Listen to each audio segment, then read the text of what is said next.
Hello my dear students, good morning all of you. नमस्ते बेटियों, हमेशा खुश रहिए, खूब तरक्की कीजिए।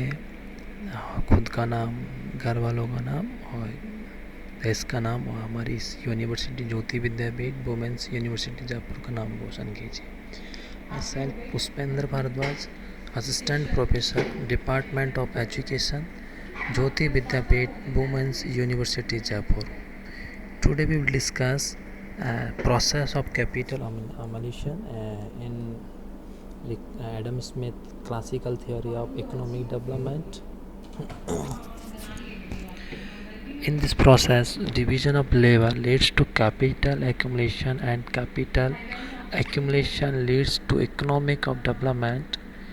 Smith, however, emphasized that capital accumulation must precede the introduction of division of labor. He wrote, as the accumulation of stock must, in the nature of things, be previous to the division of labor, so that labor can be more and more subdivided in proportion only as the stock of previously more and more accumulated. Like in the modern economics, the classical economics regarded capital accumulation as a necessary conditions for economics of development. Hence, the problem of economics development was largely the ability of the people to save more and investment more in currently, more in a country. जो Adam Smith है उन्होंने जो capital जो accumulation की ओर जो है, तो ये कहते हैं कि जो श्रम विभाजन है वो पूंजी संचय की ओर ले जाता है और पूंजी संचय के विकास के अर्थशास्त्र की ओर जाता है।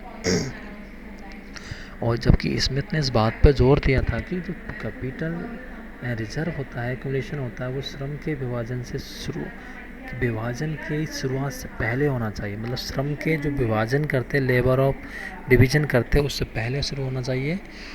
और उन्होंने बोला कि जैसा स्टॉक का संचय चीज़ों की नेचर में होना चाहिए, उसी तरह चीज़ों के नेचर के अकॉर्डिंग होना चाहिए, उसी तरीके जो श्रम लेबर का जो डिवीज़न है वो पहले से ही होना चाहिए, तथा ताकि इससे जो श्रम है वो अधिक से अधिक अपना आनुपातिक रूप में विभाजित हो सके और स्टॉक से पहले और अधिक संचित है।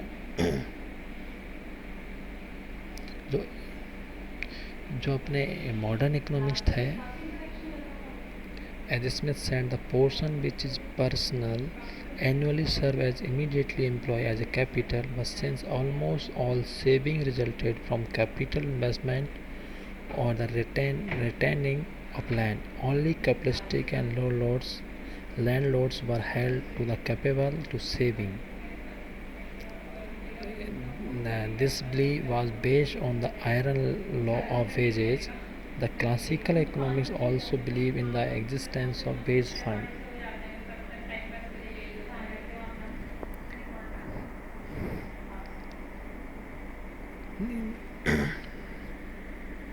लेकिन इसमें बात करते हैं, जो जैसे कि स्मिथ ने कहता है कि जो कोई भी व्यक्ति एनुअली बचाता है, जो सेविंग करता है, तो उसका एक पूंजी के रूप में नियोजित इन्वेस्टमेंट करता है, कैपिटल रूप में इन्वेस्टमेंट करता है, और उसको जो सेविंग्स होती है उसको वो कैपिटल रूप में निवेश करेगा। तो अब जो लैंडलॉर्ड है वो लैंड पर किराए के रूप में, रेंट के रूप में और के रूप में परिणाम होते हैं। लेकिन जो कैपिटल फॉर्मेशन होती है उसमें कैपिटलिस्टिक और जो लैंडलॉर्ड है तो उन लोगों को ही बचत करने में सक्षम होते हैं, जबकि लेबर होता है वो बचत करने में सक्षम नहीं होता है। उसके पास इतना ही अर्निंग होती है कि वो अपनी नीड्स को ही फुलफिलमेंट कर सके। जो ये अपना जो कैपिटल फॉर्मेशन का वो एक्यूमुलेशन है, तो ये जो प्रोसेस है ये आयरन लॉ ऑफ वेजेस पर बेस है। और जो क्लासिकल जो इकोनॉमिक्स है वो वेजेस फंड के बात को भी मुझे कहते हैं कि जो लेबर्स है उनको वेजेज उतना ही देना चाहिए कि जितना कि वो अपने पास एक वेजेज फंड है उसके अकॉर्डिंग ही उनको वेजेज देना चाहिए। If the total wage fund at any time becomes higher than the subsistence labor, the labor force will increase and competition for employment will become keener and wages will come down to the subsistence labour. जैसे जैसे अगर labour की अगर numbers of labours की बात करें तो number of labours अगर कम है मार्केट में तो वेजेस फंड के अकॉर्डिंग फिर उनको पर लेबर के अकॉर्डिंग जो ज़्यादा वेजेस मिलेगा। और अगर नंबर ऑफ वेजेस ज़्यादा है, नंबर ऑफ वेज ज़्यादा है तो उसका प्रोपोर्शन की बात करें तो जो वेजेस फंड के अकॉर्डिंग सबके पास थोड़ी जाएगी फिर। तो ये वेजेस फंड की बात को भी इसमें स्वीकार की गई है। और जो प्रोसेस ऑफ कैपिटल एक्युमुलेशन है उसमें संचय का, तो उसमें बोला है कि जो लेबर होता है उसके पास इतना मजदूरी वेजेस नहीं मिलती है, उसको इतनी मजदूरी ज़रूर मिलती है कि वो अपनी आवश्यकताएं पूरी कर सके।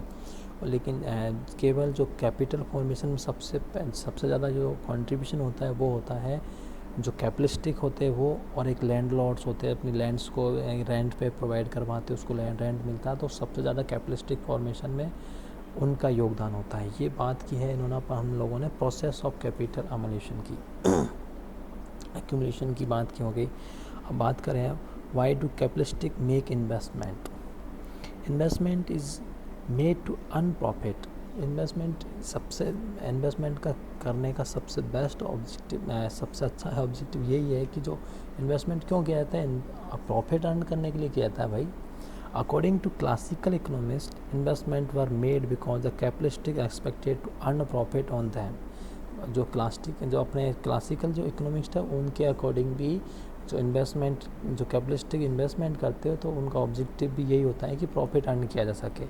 And future expectation with regard to profit depended on the present climate for investment as well as actual profit. What is the behaviour of profit during the development process. Smith believed that profits tend to fall with economic progress when the rate of capital accumulation increase। लेकिन जो अपन जो बात करते जो Adam Smith की, तो वो विश्वास करते थे कि जो प्रॉफिट अगर गिर जाएगा, अगर इकोनॉमिक प्रोग्रेस रेट हमारी कैपिटलिस्टिक एक्युमुलेशन इंक्रीज होगी तो प्रॉफिट हमारा गिर जाएगा उस टाइम, क्योंकि इन्वेस्टमेंट ज़्यादा हो जाएगा। Increasing competition among capitalistic tend to lower profit. Thus, with the growth of economic capitalist stock competition among entrepreneurs for secure labor,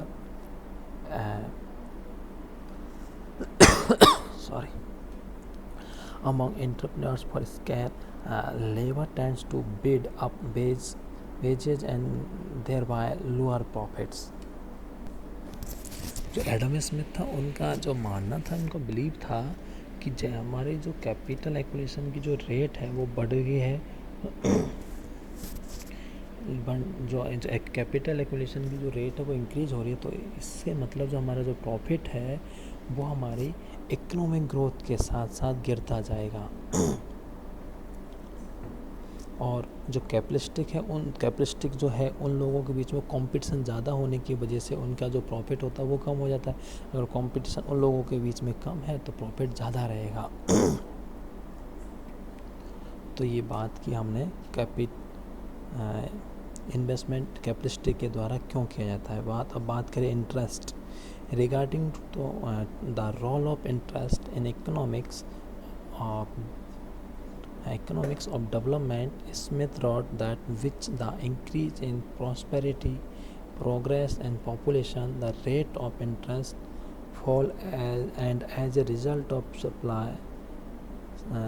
the supply of capital is augmented. The reason being that with the fall in interest rate, the money lenders will lend more and earn more interest. Thus, the quantity of capital for leading will increase with the fall in the rate of interest. But when the rate of interest falls considerably, the money lenders are unable to lend more in order to earn more to maintain their standard of living.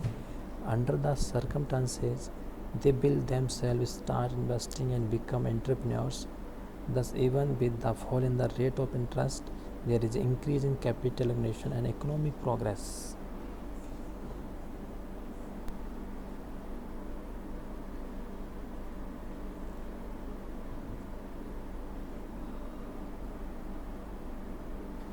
जो interest rate जैसे कम हो जाती है तो जो अपने साहूकार की बात करें लैंड, तो जो साहूकार लोग होते हैं वो अधिक ब्याज देते हैं। क्यों देते हैं? क्योंकि लोग भी ज़्यादा लेने लग जाते हैं। कम रेट पे तो हर कोई लेना चाहेगा, और क्योंकि अगर हर कोई अगर कम जो इंटरेस्ट रेट है हमारी, तो कम इंटरेस्ट रेट पर हर कोई इंटरेस्ट पे पैसा लेना चाहता है। और जो साहूकार लोग होते हैं वो भी ही इंटरेस्ट रेट पर, कम इंटरेस्ट रेट पर उनका इंटरेस्ट नहीं होता है देने का, लेकिन उनको बिजनेस ठप हो जाएगा, नहीं देंगे कम रेट पे, तो वो कम रेट पे भी इंटरेस्ट दे के लोगों को ज़्यादा इंटरेस्ट प्रोवाइड करवा के लोग पैसा दे के, और उस पैसे के इंटरेस्ट ज़्यादा लोगों को पैसा चल जाएगा तो इंटरेस्ट रेट उतना ही पड़ता है उन लोगों को। तो वो साहूकार लोग होते हैं तो इंटरेस्ट ज़्यादा प्रोवाइड करवाते हैं। तो जो साहूकार लोग होते हैं अपने लिविंग स्टैंडर्ड्स को बनाए रखने के लिए और जो अधिक और ज़्यादा कमाने के लिए और ज़्यादा इंटरेस्ट देते हैं, लेकिन एक लिमिट से ज़्यादा साहूकार लोगों के पास एक लिमिट होती है, उससे ज़्यादा वो इंटरेस्ट पर पैसा लोगों को नहीं दे सकते, एक लिमिट होती है बस। और जो कैपिटलिस्टिक होते हैं, कैपिटलिस्टिक लोगों के पास पैसा खूब होता है, वो इन्वेस्टमेंट करते हैं, प्रॉफिट अर्न करते हैं, और उसको अगर वो चाहे तो इंटरेस्ट पे लोगों को प्रोवाइड करवा सकते हैं। तो ये बात की हमने इंटरेस्ट की। इसके बाद हम बात करें agent of growth. According to Smith, farmers, producer and businessmen are the agent of progress and economic growth. Agent of growth कौन कौन है? देखो, बात एडम स्मिथ के अकॉर्डिंग है फार्मर्स रॉ मटेरियल प्रोवाइड करवाते हैं। प्रोड्यूसर उस रॉ मटेरियल को रिफाइन करके हमारे काम फाइनल गुड्स के रूप में प्रोड्यूस करते हैं। और बिजनेसमैन इन्वेस्टमेंट करते हैं, जीडीपी में इंक्रीजमेंट सबसे ज़्यादा बिजनेसमैन और फार्मर्स के द्वारा ही होता है। The function of these three are, however, interrelated. To Smith, development of agriculture leads to increase in construction work and commerce. जो एग्रीकल्चर इंक्रीज हो रहा है, एग्रीकल्चर जो है हमारा एग्रीकल्चर सेक्टर, 3 सेक्टर की बात करूँ मैं इकोनॉमी में, तो सबसे पहला primary sector, then secondary sector and third is tertiary sector. Primary sector में आता है एग्रीकल्चर, सेकेंडरी सेक्टर की बात की जाए तो मैन्युफैक्चरिंग सेक्टर, और टर्सरी सेक्टर की बात करें तो सर्विस सेक्टर। तो जो ये 2 सेक्टर है, सेकेंडरी और टर्सरी सेक्टर, तो इनको लीड कौन करता है? Primary sector. Primary sector means agriculture. तो एग्रीकल्चर इन सबको लीड इसलिए करता है क्योंकि जो रॉ मटेरियल प्रोवाइड होता है वो एग्रीकल्चर सेक्टर से ही प्रोवाइड होता है। तो हमारे कंस्ट्रक्शन वर्क को और हमारे जो ई कॉमर्स है, कॉमर्स है, ये सब जो जितने भी ट्रेड है, इंटरनेशनल ट्रेड है, इन सब के लीड कौन करता है? Agriculture sector. Demand of commercial services and manufacture articles rise that lead to commercial progress and the establishment of theories of development, establishment of manufacturing industries. On the other hand, their development lead to increase in agriculture production when farmers use advanced production techniques. अगर जो हमारे agriculture, हमारे जो 3 sector, अगर उसमें किसान लोग अगर टेक्नोलॉजी, एडवांस टेक्नोलॉजी यूज लेते हैं, ले रहे हैं, अगर इन फ्यूचर तो लेंगे, अपन मॉडर्न टेक्नोलॉजी की बात, मॉडर्न जब इकोनॉमिक्स पढ़ेंगे तो उसमें तो लेने लग जाएंगे, लेकिन हम क्लासिकल थ्योरी पढ़ रहे हैं 18-19 सेंचुरी की, तो उसके अकॉर्डिंग उस टाइम ये टेक्नोलॉजी नहीं थी। तो इस वजह से जो प्रोडक्शन था, जो इंक्रीजमेंट नहीं हो रहा था, क्योंकि एडवांस टेक्नोलॉजी नहीं थी हमारे पास। तो एडवांस टेक्नोलॉजी जब आ जाएंगी तो उसमें एडम स्मिथ कह रहे हैं जब किसान लोग एडवांस टेक्नोलॉजी यूज़ करेंगे और यूज़ करके उनको प्रोडक्शन में उसका यूज़ करेंगे तो प्रोडक्शन इंक्रीज होगा, देन मैन्युफैक्चर सेक्टर को भी रॉ मटेरियल ज़्यादा प्रोवाइड होगा, और हमारा कॉमर्स है वहाँ भी हम एक्सपोर्ट इंपोर्ट के लिए ये सारी चीज़ें इजीली प्रोवाइड होंगी, ज़्यादा प्रोवाइड होंगी। तो एजेंट ऑफ ग्रोथ की बात हो गई। ओके बच्चों, थैंक यू। इससे आगे नेक्स्ट क्लास में डिस्कस करेंगे। Thank you so much. Enjoy your day बच्चों।